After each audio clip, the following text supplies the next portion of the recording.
8절로 14절 말씀을 봉독합니다.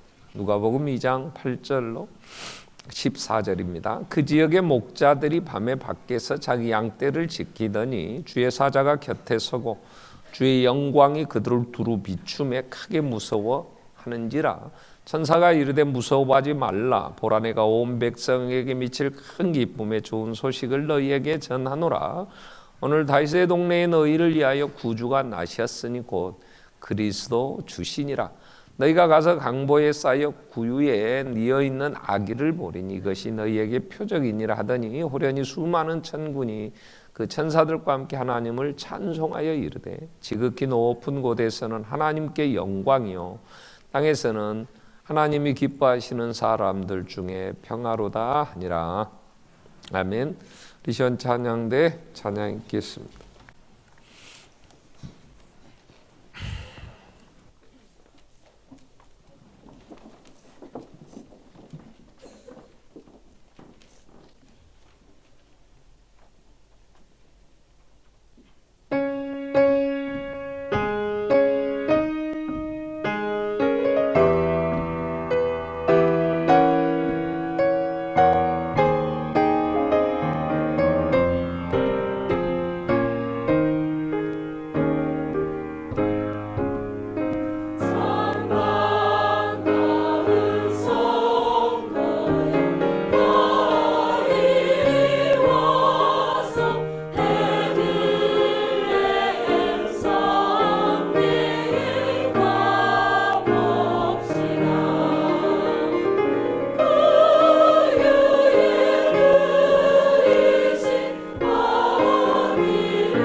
아멘. 기쁘다 구주 오셨네. 아멘입니까? 예수님이 오심이 정말 기쁜 일입니까? 아멘. 천사들이 이 소식을 알렸습니다. 오늘 너희에게 전할 큰 기쁨의 좋은 소식이 있는데 너희를 위하여 베들레헴 다윗의 동네에 구주가 나셨다. 곧 그리스도 주시니라. 너희가 가서 마구간에 누워있는, 그래서 강보에 쌓여 구유에 누워있는 아기를 볼 텐데 이 아기는 오늘 우리를 구원할 그리스도 우리의 주시다. 천사들이 이렇게 밤에 양을 지키며 밤을 새워가는 목자들에게 전합니다. 그때에 천군 천사들이 나타나서 함께 찬양합니다. 하나님께는 영광이요 땅에서 그의 기뻐하심을 입은 사람들 중에 평화로다 그랬어요. 자, 예수님이 이 땅에 오셨을 때에 그 오신 그 예수님의 오심과 이 땅의 사역은 하나님께는 영광이 되고 사람들에게는 평화가 된다고 천군 천사들이 노래를 합니다. 그렇다면 오늘 우리는 예수님이 사셨던 것처럼 예수님이 이 땅에 오셔서 행하신 것처럼 우리는 하나님의 영광을 위해서 살아야 됩니다. 아멘. 구원받은 예수 그리스도 안에서 하나님의 사랑, 하나님의 자녀된 우리는 먹든지 마시든지 무엇을 하든지 하나님의 영광을 위하여 해야 합니다. 아멘.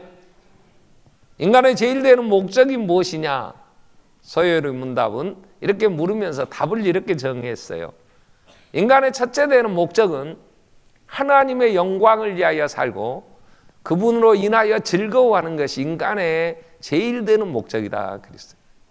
그럼 어떻게 해서 하나님께 영광이 됐느냐 그럴 때 하나님이 어떤 분이신가를 내 삶에서 나타내 보이면 그 일이 하나님께 영광입니다. 예수님이 이 땅에 오심은 하나님의 사랑이 얼마나 크신가, 하나님은 사랑이시다, 사랑 자체이시다는 걸 보여주신 거죠. 하나님은 정말 공의로우신 분이라는 거, 약속을 반드시 지키시고 홀이라도 남김없이 갖기 전에는 결단코 하나님의 나라에 들어갈 수 없는 공의로우신 하나님이시라는 사실을, 그 아들을 이 땅에 보내셔서 그 인간의 죄값을 지불해야 되는 공의의 하나님인 걸 보여주셨죠. 또한 하나님이 얼마나 위대하시며 광대하시며 그 위엄 앞에 인간이 철저하게 목숨보다 더 하나님을 사랑하고 그분의 뜻을 이루어야 되는 것을 죽음으로 순종하심으로 보여주셔서 하나님께는 영광이 됐어요. 하나님의 사랑, 하나님의 공의, 하나님의 위대하심을 그 삶을 통하여 많은 사람들에게 보여주신 거죠.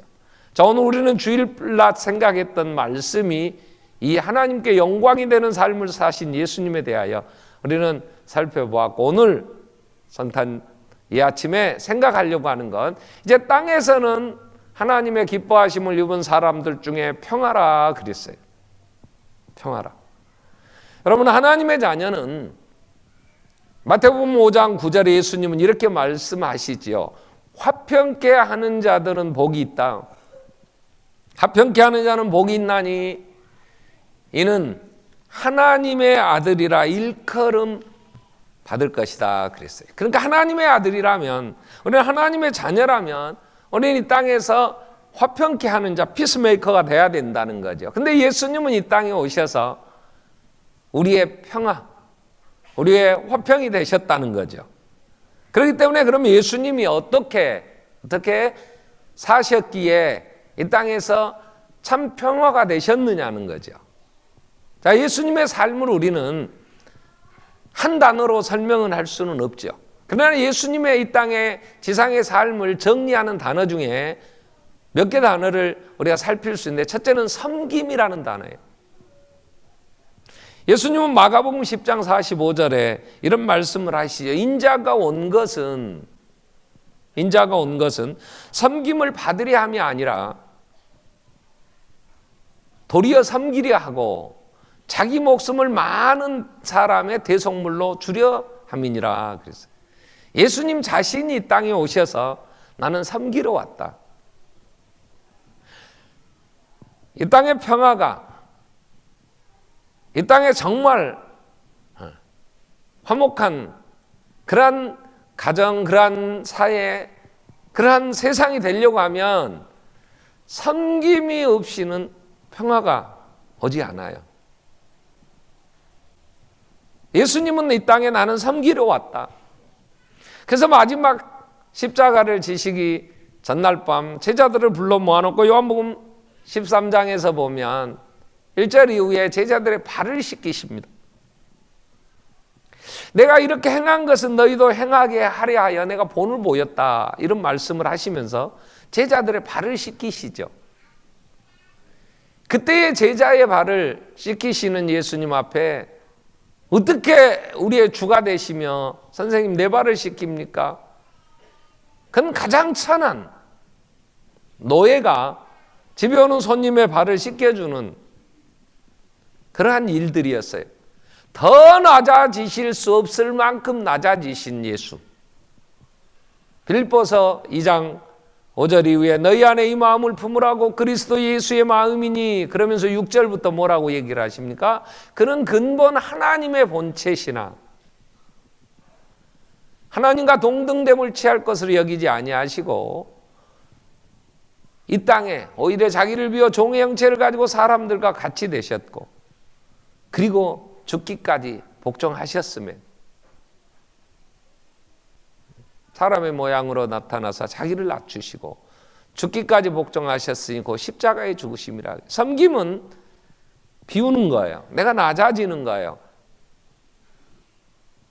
우리의 권리를 주장하고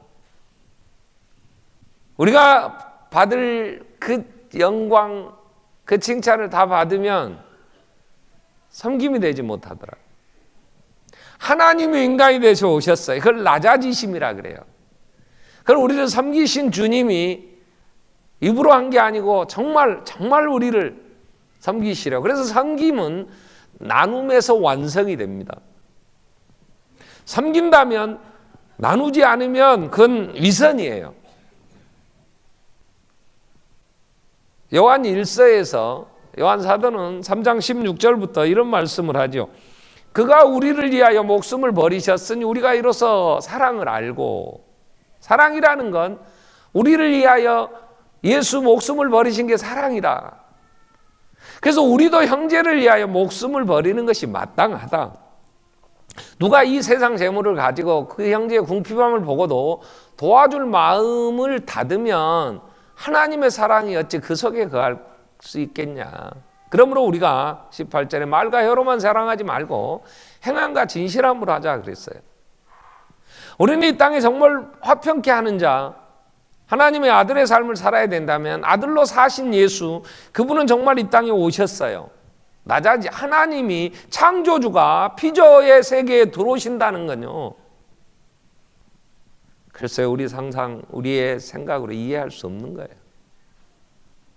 오셨을 때 대접을 받으셨어요? 모든 피조물들로부터 찬송을, 영광을 받으셨습니까? 얼마나 천대를 받았으면 세상 짐승같이 태어나야 됩니까?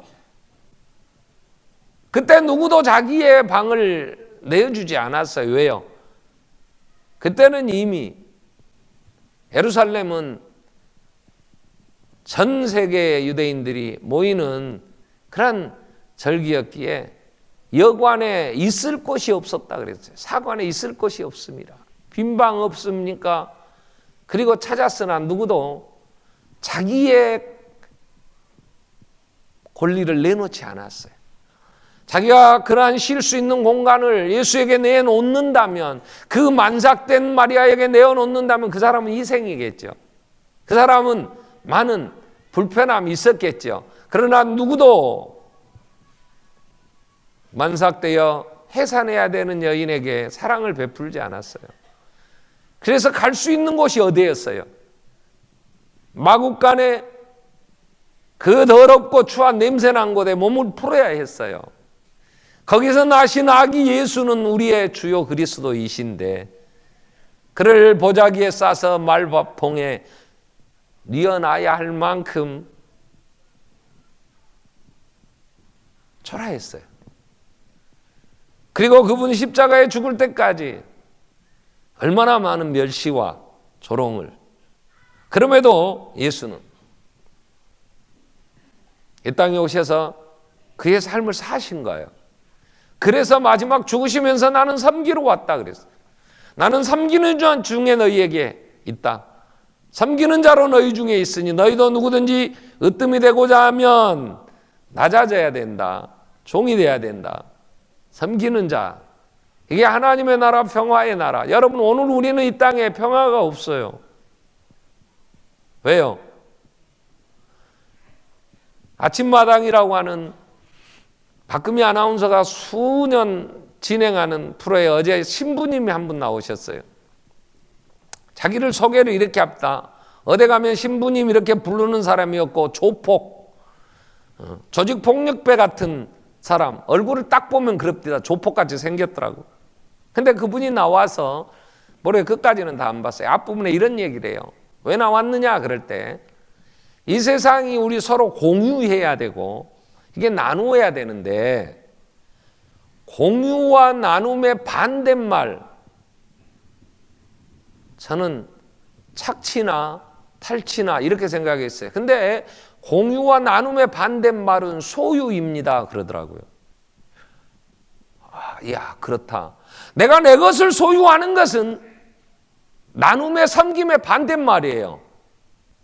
그러나 내가 내 권리를 주장하고 내가 누릴 걸 다 누린다면 그건 섬김이 아니에요. 그건 섬기지 않는 삶의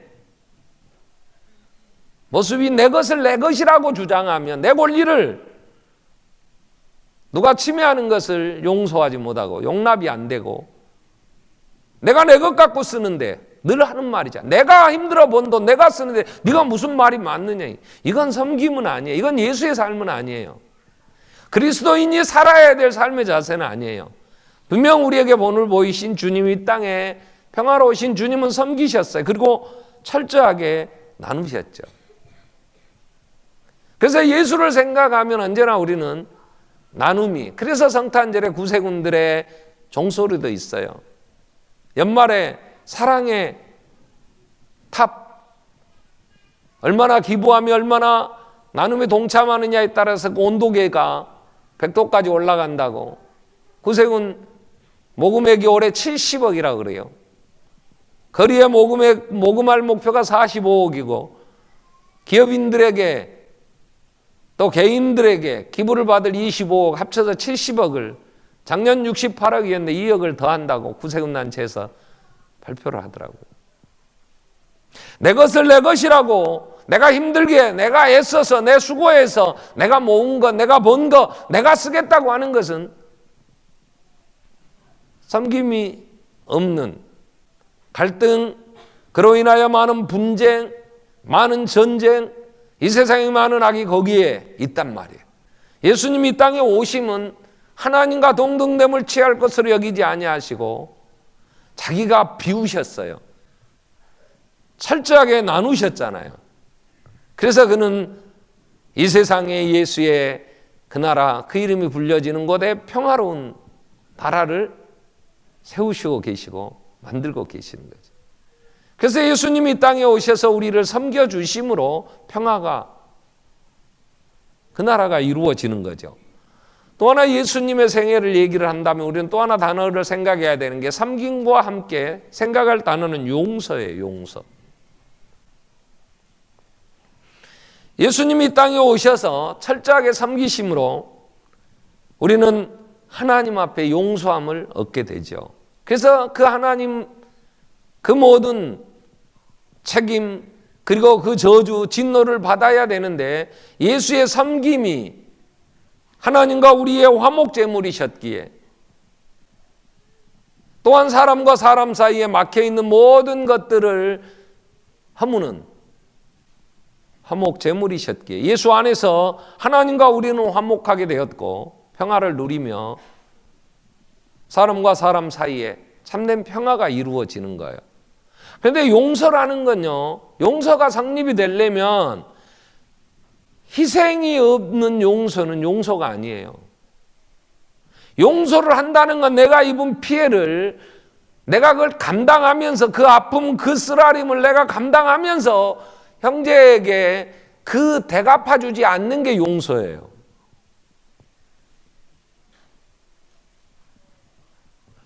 말과 혀로만 사랑하지 말자, 행함과 진실함으로 하자 할 때에 우리는 용서를 한다는 것은요, 내가 그만큼 아픔을 내가 그 책임을 내가 진다는 거예요. 예수님은 이 땅에 왜 오셨어요? 로마서 3장 23절은 이렇게 얘기합니다. 모든 사람이 죄를 범하였음에 하나님의 영광에 이르지 못하더니 그리스도 예수 안에 있는 속량으로 말미암아, 이 속량이 대신 값을 지불하는 거예요. 그리스도 예수 안에 있는 속량으로 말미암아 우리는 하나님의 은혜로 의롭다함을, 값없이 의롭다함을 얻은 자 되었느니라. 나는 아무런 값을 지불하지 않고 하나님과 화목하여 하나님 이제는 너와 나는 모든 것 다 청산됐어, 너는 내 자녀야 하는 하나님이 의롭다 하시는 이 일은 내가 하나님으로부터 그 사랑, 그 화목한 관계가 되기까지의 희생이 있었는데, 그 희생이 뭐냐? 예수의 속량이었단 말이야. 십자가의 죽으심이었단 말이에요. 처참하게 버림을 받아야 했잖아요. 그래서 용서라는 게 이루어지는 거예요. 그냥 용서는 그냥 성립되는 게 아니에요. 내가 형제를 용서한다는 것은 그 형제가 내게 입힌 피해를 내가 그걸 감당하는 거잖아요. 용서가 없는 세상은 평화의 나라가 아니에요. 우리는 일본을 용서하지 못해요. 아베 정권에서 외무장관 우리나라에 보내서 가서 위안부 문제 해결하라, 그리고 보낸다고 아침 뉴스인지 어제 저녁 뉴스인지 나옵니다. 위안부 문제에 대하여 사과해라, 배상해라.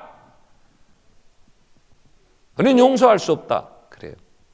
배상하고 사과하면 용서가 됩니까? 나라 간의 분쟁도 사람과 사람 사이에 내게 입힌 손해를 나는 용서할 수가 없어요. 반드시 받아내야 돼요. IS가 왜 생깁니까? 용서할 수가 없는 거예요. 내 자식을 죽인 그들은 내가 용서할 수 없어. 그 엄마는 폭탄을 몸에 감고 자살,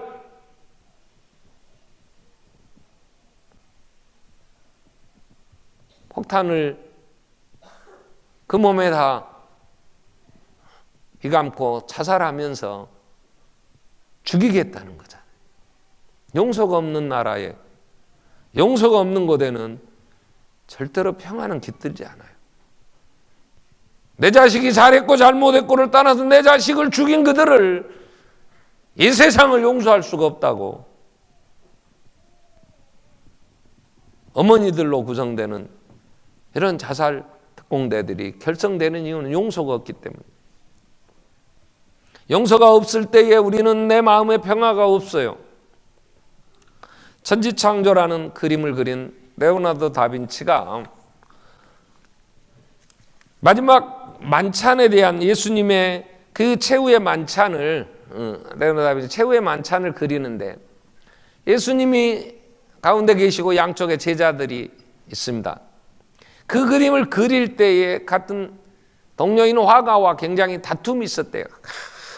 그 화가 그렇게 미울 수가 없어. 그래서 가룟 유다의 얼굴에다가 그 동료인 화가를 그려놓고 가룟 유다로 그렸답니다.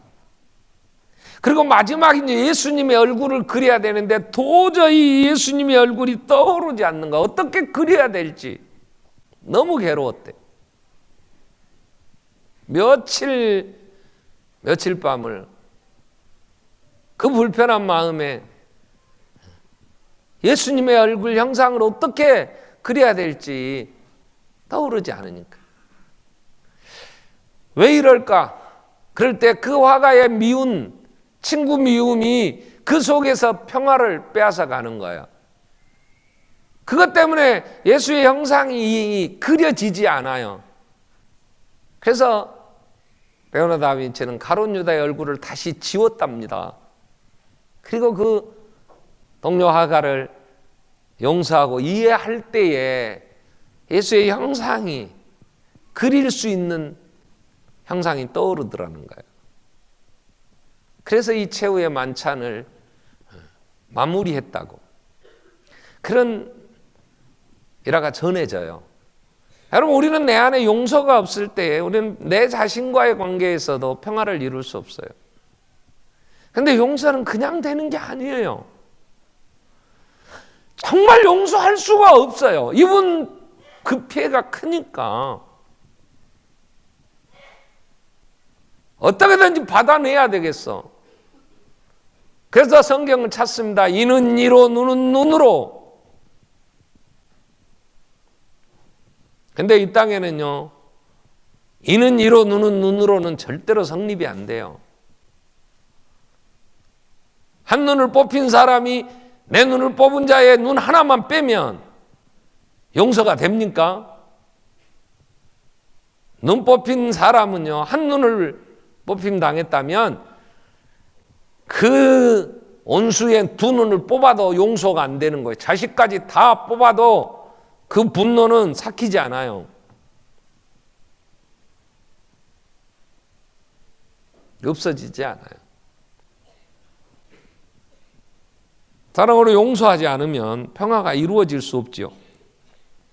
그래서 예수님은 우리를 하나님과 화목시키려고 용서하셔야 하기 때문에 그냥 용서가 아니라 공의 하나님의 공의를 만족시켜야 되니까 대신 우리의 짐을 지고 우리의 슬픔을 당하였거늘 우리는 생각하기를 그는 자기가 잘못하여 형벌을 받는다 그랬다는 거예요. 그분이 용서하시기 위하여, 하나님 우리를 용서하시기 위하여 그에게 죄를 정하시고 죄 있는 육신의 모양으로 보내셨고, 그분을 오셔서 입을 열지 않고 털 깎는 자 앞에 잠잠한 양처럼 아무런 잘못이 없었지만 백부장의 글을 신문해도 그는 잘못한 게 없었어요. 죽일 만큼 잘못한 사람이 아니에요. 이는 죄가 없다.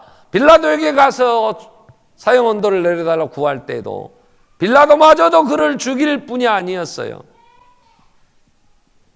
그러니 명절에 내가 특사로 한 죄수들을 특별 사면해 주는 일이 있지 않느냐. 내가 예수를 사면하면 안 되겠냐 해도 안 된다고, 죽이라고, 죽여야 된다고 소리 지르는 그 사람들의 그 소리에 죄 없는 예수를 십자가에 못 박도록 줍니다. 예수 용서하시기 위하여 그분이 져야 할 그 십자가를, 그 희생을. 그래서 예수의 생애는 섬김이요 용서를 위한 희생이요. 그래서 예수님은 요한복음 12장에서 한 알의 밀알이 땅에 떨어져 썩지 아니하면 한 알 그대로 있지만 죽으면 많은 열매를 맺는다고. 요한복음 15장에서는 뭐라고 얘기합니까? 친구를 위하여 목숨을 버리면 이에 더 큰 사랑이 없는데 나는 친구를 위하여 내 목숨을 버리노라. 왜요? 친구가 되려고 하면 그 안에 막힌 모든 것들이 해결되어져야 되잖아요. 그래서 친구를 위하여 목숨을 버리면 이에 더 큰 사랑이 없는데 난 너희를 위하여 내 목숨을 버리고 이제는 너희는 내 친구다.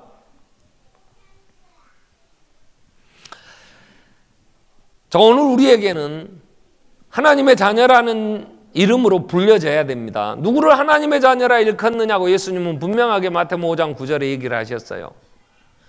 화목케 하는 자, 합평케 하는 자는 복이 있는데 그들을 하나님의 아들이라 사람들은 일컫는다 그랬어요. 그렇다면 이 땅에 오셔서 예수 그리스도 안에 내가 하나님의 자녀가 됐다면 우리는 화평케 하는 자가 돼야 돼요. 아멘. 아멘. 우리는 하나님의 영광을 위해서 한다면 그때 하나님은 영광을 받으십니다. 하나님이 화목제물이셨고 화평케 하시는 분이었기 때문에 그 섬김과 희생으로 용서하시면서 우리를 자녀 삼으신 하나님의 아름다우심이 우리가 화평케 할 때에 드러나기 때문에 하나님은 영광을 받으시고 그로 인하여 우리의 삶의 현장은 화평케 됩니다. 자, 고린도후서 5장 18절에 의해 모든 것이 하나님께로 났나니 이 17절은 너희는 그리스도 안에 있으면 새로운 피조물이라 이전 것은 지나 보라 새 것이 되었도다 하는 17절 이후에 이어지는 겁니다. 모든 것이 하나님께로 났으며 그가 그리스도로 말미암아 우리를 자기와 화목하게 하시고 같이 읽겠습니다. 또 우리에게 화목하게 하는 직분을 주셨으니 아멘. 우리에게 화목케 하는 하나님의 아들이라 부르시며 내 아들아 너희는 이 땅에 화목케 하는 내 아들이어야 된다. 19절 뭐라고 얘기를 하십니까? 곧 하나님께서 그리스도 안에 계시사 세상을 자기와 화목하게 하시며 그들의 죄를 그들에게 돌리지 아니하시고 화목하게 하는 말씀을 우리에게 부탁하셨느니라. 아멘. 예수님 이 땅에 하나님의 기뻐하심을 입은 사람들 중에 평화가 되신 것처럼 우리로 인하여 하나님은 이 땅이 이 하나님의 나라, 평화로운 나라, 서로 화목하는 나라가 되기를 원하시면서 우리에게 직분을 주셨어요. 자, 그러면 문제는 내가 어디서 어떻게 화평케 할 거냐? 제가 아무리 기도를 해도요, 하나님께서 내게 주시는 말씀 안에서 이 말씀을 가지고 내가 어디 가서 화목케 하는 직분을 감당해야 되냐 할 때요, 가장 먼저 우리는 내 자신과 화목해야 돼요. 우리는 내가 내 자신이 겸손히 무릎을 꿇어야 돼요. 예수 앞에 나 같은 죄인이 예수의 피로 하나님의 자녀 됐다고 하는 우리 자신의 화목케 하는 이 직분을 내 안에서 이루어야 돼요. 여러분, 우리는 좀 정직해져야 돼요. 예수가 아니면 나는 의롭다 할 수가 없는 존재잖아요. 아멘. 여러분, 예수가 없어도 여러분 하나님 앞에 사람 앞에 나같이만 살아라, 나는 양심대로 살았어, 나같이 살면 세상은 이러한 악이 없는 거야. 여러분 괜찮은 자입니까? 여러분 이 땅에 정말 쓸모있는 사람입니까? 그렇지 않아요. 우리가 내 안에 의가 있고 내가 이 땅을 변화시킬 수 있는 의로운 사람이라면 예수는 죽지 않아요. 예수는 이 땅에 오실 이유가 없어요. 흑인이 그 까문 피부를, 표범이 그 반점을 변할 수 있다면 악에 익숙한 너희도 의를 행할 수 있을 것이다 그랬어요.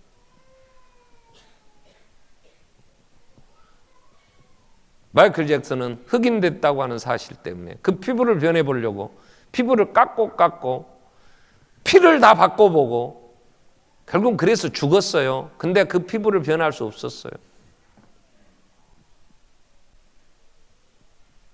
얼룩덜룩한 표범이 본질적으로 그렇게 만들어졌는데 어떻게 그걸 바꿀 수 있겠어요?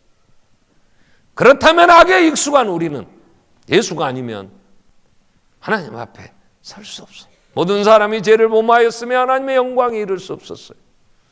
예수 그리스도의 속량으로 말미암아 그분의 대신 죽으심으로 우리는 그래야 우리 자신과 화목해야 돼요. 내가 하나님의 은혜 안에서 예수 안에서 우리는 부요해져야 돼요. 그래서 예수를 믿으라는 거예요. 주 예수를 믿으라. 그리하면 너와 내 집이 구원을 얻으리라 그랬어요. 우리는 먼저 내가 예수 안에서 정말 주님의 피가 아니면 주의 속량이 아니면 설 수 없는 자인 걸 사인하며 그 앞에 무릎을 꿇는 자가 이제 나아가 세상과 하나님, 사람과 사람 사이에 화평케 하는 자가 됩니다. 자, 그런데 내가 내 자신과 화목하는 일들을 위하여 우리는 말씀 안에서 해야 되고, 중요한 건 두 번째, 우리는 내가 가장 사랑하는 사람과 화목해야 돼요. 한번 옆에 분 한번 보세요. 이쁩니까? 이뻐요? 정말 이뻐요? 여러분 아내가 정말 사랑스러워 견딜 수가 없습니까? 애처로워 잡아본 순간 너무나 나는 당신 위하여 내 살 거야. 당신 정말 사랑해. 아내를 섬기십니까? 여러분, 내가 가장 사랑하는, 사랑해야 될 내 가정에서 화평케 하지 못하는 자는 누구도 화목케 하는 자가 될 수가 없어요. 그건 거짓이에요. 근데 제일 어려운 게 한 여자를 사랑하는 거예요. 정말 어려운 게 한 남자를 사랑하고 섬기는 거라니까요. 이게 인간이 변해야 이걸 어떻게 해보지. 이게 지금까지 해온 게 몇십 년인데 내가 지금도 내가 참아야 되냐고. 참으세요. 그게 예수님의 삶이었잖아요. 사랑은 오래 참는 거예요. 정말로 내 것을 내려놓지 않으면 이 속 없는 남자를 사랑할 수가 없는 거예요. 이게 없으면 집안 청소도 안 하지. 이게 오니까 먼지 일으키고 다니고 쓰레기 버리고, 그래도 그를 위하여 내가 낮아지는 거예요. 내 권리를 버리는 거예요. 너 없으면 우리도 지금 편히 살 수 있어, 이 자식아. 내가 너희 때문에 이 젊음을 다 잃었고요. 이 고생했는데 언제까지 비료부터 먹을 것이냐. 죽을 때까지 자식을 위하여 사랑해야지. 아멘. 근데 지금 이게 무너지고 있어요. 가정에 평화가 없다고요. 가정에 희생과 섬김이 없어요. 가정에 서로 자기 권리만 주장해요. 정말 섬겨야 되는 건 내 가장 가까운 데서부터. 사도 요한은 사랑을 얘기하면서 요한일서 4장 20절 21절에 뭐라고 얘기를 합니까? 보이는 형제를 사랑하지 않으면 누구든지 하나님을 사랑하노라고 그 형제를 미워하면 거짓말하는 자, 그 형제 사랑하지 아니하는 자는 보지 못하는 하나님을 사랑할 수 없느니라. 21절에 뭐라고 얘기했어? 우리가 이 계명을 주께 받았으니 하나님을 사랑하는 자는 또한 그 형제를 하나님은 멀리 계세요. 아, 나는 이 민족을 사랑해. 이 민족이 평화의 나라. 그냥 그 집에 가서나 잘했으면 좋겠어. 무슨 여야가 합의되지 말고 저 집안에 가서나 잘했으면 좋겠어. 눈에 보이는 내가 책임져야 될 가장 최우선에서 져야 될 집에서도 희생이 없는 게 무슨 어디 나와서 희생을 하며 백성을 위해 목숨을 내놓겠어요. 우리는 내 가정에서 사랑은 허물을 덮는 거예요. 베드로는 만물의 마지막이 가까웠으니 베드로전서 4장 7절 이후에 정신을 차리고 근신하여 기도해라.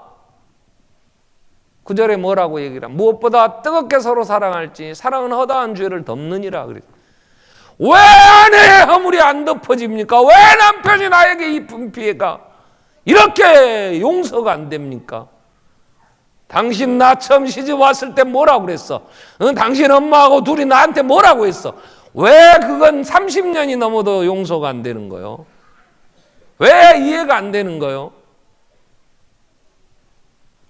사랑은 허다한 허물을 덮는다는 건 그걸 예수의 사랑 안에서 내가 그걸 감싸 안는 거잖아요. 잊어버리는 거잖아요. 남아공에 가면은 남아공은 한 5천만 되죠. 근데 흑인들이 80% 한 4천만 이상 됩니다. 백인들이라고 얼마 유색 인종들 조금 있는 이 사람들이 지배를 하는데요. 남아프리카 부족 중에 바벤바족이라는 그 부족이 있다 그래요. 하여튼 제 기억 그때 설명을 들을 때 20 몇 개 부족이 이루는 이런 사회인데요. 이 바벤바족은 누가 잘못을 하면 잘못한 사람을 세워놓고 넌 잘못했어. 뭘 잘못한지 아느냐. 그 팩트를 정확하게 사실관계를 정리하고 그래서 그를 정죄하는 게 아니고 이들은 그 사람을 세워놓고 그렇게 얘기를 한대요. 너는 정말 원래 착한 사람이었어. 네가 우리 동네에서 그렇게 열심히 일할 때 우리가 얼마나 많은 혜택을 받았느냐. 작년에 네가 비가 올 때 우리 집 지붕도 고쳐줬잖아. 잘못한 사람을 세워놓고 자꾸 그 사람의 장점을 얘기를 한대요. 그동안에 했던 선행을 좋은 점들을 얘기를 한대요. 그러면 그 잘못한 그 사람이 그 얘기를 들으면서 얼마나 엉엉 우는지. 그래서 잘못을 한 번도 얘기 안 하고 칭찬의 말을 쏟아내니까 죄를 지은 사람이 흐느껴 울다가 그가 변화되어 좋은 구성원이 된대요. 그 마을의 구성원. 사랑은요, 사랑의 힘은 의무감에서 나오는 힘과는 비교할 수 없을 만큼 생명보다 강합니다. 용서함을 받아 예수 앞에 선 사람은 자기의 목숨을 내놓을 수 있어요. 그러나 회사에서 월급 주는 사람은 돈만큼만 하면 돼요. 그건 사랑의 관계가 아니에요. 내가 용서하고 내가 그 허물을 감당하면서 내가 끌어안고 아픔을, 그래서 관계가 맺어지는 부부는 생명을 같이 바칠 수 있잖아요. 그러한 성도는 같이 주의 사랑으로 서로 섬길 수가 있어요. 내 가정에서 용서를, 내 가정에서의 헌신과 희생, 섬김을 행하지 않은 사람이 내 교회에 나와 살 수가 없고, 내 교회에서 헌신과 봉사가 섬김이 없는 사람이 세상 어디 나가서 섬기며 하나님의 나라를 이룬다 할 수 있고, 그건 다 유선이에요. 많은 정치인들이 선행을 하고 뭘 한다고 사진을 찍지만 그게 진심으로 그들을 사랑하고 아픔을 감당하면서 하는 겁니까? 이 나라의 복지가 정말 사랑해서 하는 겁니까? 그건 아니잖아요. 우리는 가장 먼저 책임 있게 내가 내 가정에서 나를 너무 잘 아는 사람에게 인정받을 만큼 우리는 예수의 삶을 내가 살아야 되잖아요. 그래야만 이 땅에 소망이 있는 거잖아요. 하나님의 나라가 내 안에서 이루어지며 내 가정에서 내 교회 안에서 이게 번져가서 우리가 있는 많은 곳에 우리는 손과 빛이 될 수 있어요. 예수님은 멀리 있지 않았어요. 예수님은 그 제자들과 함께 그를 너무 잘 아는, 곁에서 같이 먹고 자면서 보았던 그들에게 내 주요 그리스도이십니다. 너무 잘 알았던 동고동락한 제자들이 그 앞에 무릎을 꿇었어요. 나의 주가 되십니다. 그를 위하여 그는 목숨을 바쳤어요. 왜요? 가까이서 그분이 사랑인 걸 보았거든요. 섬기며 희생하며 용서하시는 그분 안에서 용서함을 받았거든요. 내가 가장 사랑하는 내 아내와 내 남편, 내 가장 나를 잘 아는 그 사람으로부터 우리는 인정함을 받아야 되는 거예요. 이게 거짓 없이 내가 충성스럽게 사는 예수 그리스도인의 삶이라는 거죠. 하목은 멀리 있는 사람에게 가서 구호로 외치라고 하지 않았어요. 오늘 우리는 이 땅에 예수가 탄생했을 때 천군 천사들이 하나님께는 영광이요, 이 땅에서 하나님의 기뻐하심을 입은 사람들 중에 평화로다, 예수님에 대하여 찬양을 합니다. 그렇다면 오늘 우리는 우리의 삶을 분명 정리해야 될 날이 올 것이며 우리는 평가해야 하는데, 오늘 분명히 너희가 하나님의 자녀라면 화목케 하는 자가 되어야 된다. 화평케 하는 자는 복이 있어서 그들이 하나님의 아들이라 일컬음 받으실 것이고, 주님의 십자가의 죽으심을 우리에게 화목하게 하는 직책을 주셨는데, 2015년 성탄절을 맞이하면서 우리는 한 번 더 우리 같이 한번 기도하겠습니다. 우리가 있는 곳에서 내 안에 예수 그리스도 안에서 우리는 용서함을 받아야죠. 내가 내 자신과 내 심령 속에서 우리는 화평에 정말 예수의 그 십자가 앞에 무릎을 꿇어야 돼요. 그리고 우리는 멀리 있지 않아요. 정말 내 아내를 사랑하게 해주십시오. 그 허물을 용서한다는 건 내가 그 아픔을 담당하는 거니까. 이 교회를 사랑하게 해주십시오. 멀리 가서 우리가 이방 사람 구원하지 못해도 내 안에서 있는 곳에서 오늘도 충성된 삶을 살게 해주십시오. 우리 같이 한번 통성으로 기도하겠습니다. 살아계신 하나님 아버지, 오늘도 우리를 사랑하셔